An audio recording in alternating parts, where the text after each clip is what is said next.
C'est vrai que tu mentionnes quelque chose d'intéressant, c'est que l'anglais, et moi-même d'ailleurs non plus, qui n'est pas du tout ma langue natale, moi ma langue natale c'est le français. Mais c'est là que tu te rends compte que dans la lutte, si, bah surtout ici au Québec, enfin Québec ça va parce que c'est quand même francophone, mais après quand tu t'éloignes plus dans le côté anglophone, et que tu veux même lutter un peu partout dans le monde et aux États-Unis ou peu importe,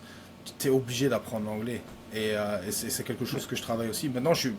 beaucoup mieux, je m'en sors beaucoup mieux en anglais que mon premier jour ici au Québec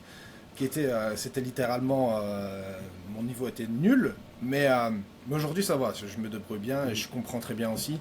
D'ailleurs pour les personnes qui vont regarder ce podcast, si jamais vous voulez un petit peu vous exporter et sortir un petit peu plus du territoire francophone, que ce soit en Europe ou même ici dans la francophonie au Québec,